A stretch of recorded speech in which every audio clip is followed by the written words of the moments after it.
Hey everyone, this is Steve from GamersNexus.net, and today we are talking about 3 utilities that are for capturing your gameplay moments. Those tools are Fraps, which you have likely heard of, GVR, which is somewhat new, and nVidia's ShadowPlay. Let's talk about what these 3 tools are, then we'll look at benchmark results in terms of which one performs better for your video card, and talk about storage requirements. Fraps is the oldest, it's been around for about 10 years.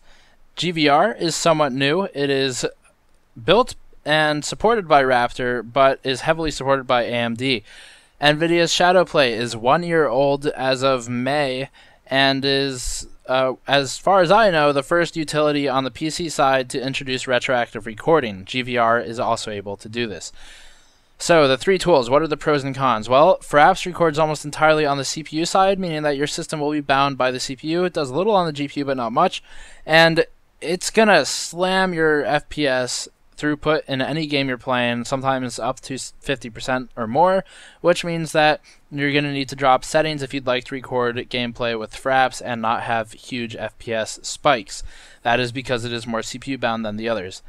AMD's GVR and nVidia's ShadowPlay, or I should say Raptr's GVR, are both utilities that use the GPU to record. The GPU is a parallel processor, unlike the CPU's serial processing, and it also is specialized for video capture and video output, so it's going to have an inherent advantage when you couple a GPU with software that's built to use it.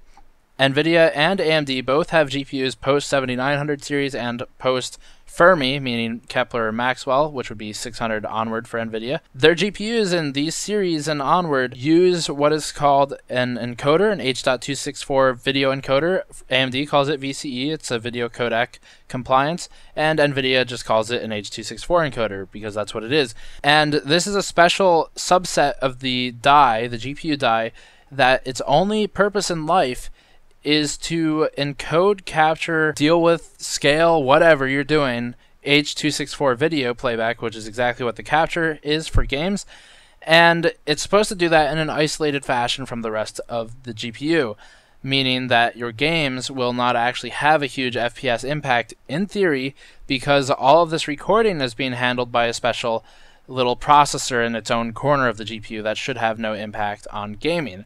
Of course, nothing is a perfect system, right? There's always some loss, and we'll look at that in a moment. Fraps does it all on the CPU and suffers as a result, and also does not do any live encoding. It only records losslessly in a raw format, which means that you end up with videos, I'm not kidding, that have about a 638 megabits per second bitrate versus the 50 megabits per second adjustable of the AMD and NVIDIA solutions, and I talk about this in the article linked in the description below if you are curious how this is calculated and what it means. In short, this video is about 18 to 20 megabits per second, played in 1080p for a second. Look at the gameplay on the screen, look at Grid or Metro or whatever I'm showing right now.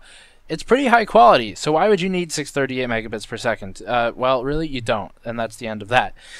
Let's look at the benchmarks. First, looking strictly at an NVIDIA device, we can see that with no capture software present, Grid is producing a 113 FPS on the 780 Ti, and Metro is producing a 76 FPS on the 780 Ti.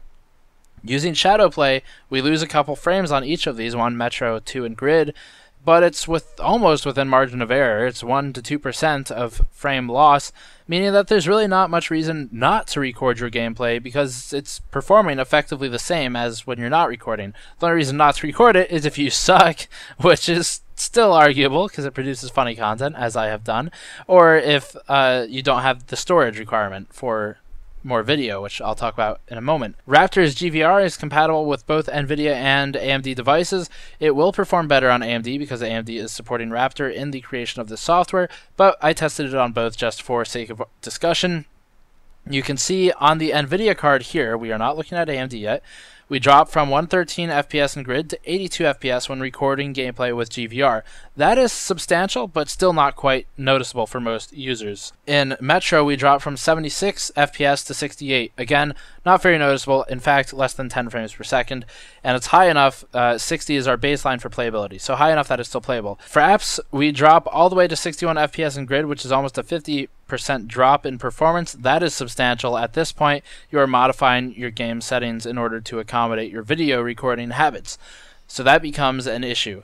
Moving to AMD, I could not test ShadowPlay on this because it is incompatible, but we look at no capture, and we're at around 103 FPS for grid, 81 for metro. With GVR enabled, we're keeping 94 FPS. This is very simple math because look at the numbers. That is about a 90% retention rate of your frames, meaning you're retaining almost all of your frames that are produced while recording with GVR, just as nVidia does with ShadowPlay. Pretty impressive, especially for a new solution by Raptr. And this remains true with Metro. Looking at Fraps, once again, we have a 40-ish% drop in total performance. That's a pretty big drop, and it's going to be painful, so you need to drop your settings to accommodate this. And finally, before moving to the storage, we're looking at performance degradation from baseline at this point between AMD and nVidia on the different solutions. What you see at none is a 100% performance, meaning all your frames delivered. This is our baseline. I had to normalize and do deltas because you can't linearly compare video cards like this without doing that. So no matter what, you're going to lose performance when you start recording, no matter what solution you're using. So we go from 100% performance, we drop down to 98.21% of all frames delivered when using ShadowPlay with an nVidia card. That's crazy. 98.21% is almost a perfect system. It's almost perfectly efficient, which means that you really have no reason not to record, and you might as well just capture it and then delete it if it sucks. AMD's GVR is still very good, especially considering it is basically brand new. It's something that Raptr and AMD have worked on together recently. It retains 90.86% of its performance, and same as nVidia, that's high enough that you're seeing almost no noticeable frame dips depending on the game you're playing. With an nVidia solution on GVR, it's actually a very big hit. It's more than 30% FPS lost when using GVR to record. That is still far better than Fraps, but you really might as well use ShadowPlay unless GVR offers something that ShadowPlay does not that you need. I can't think of it though. Fraps is all the way down to 47% on AMD and 40% of total performance on nVidia. Pretty big hit. At this point, Fraps has become somewhat invalidated other than specific use case scenarios on CPU-driven systems, on incompatible GPUs, benchmarking, things like that. Storage requirements.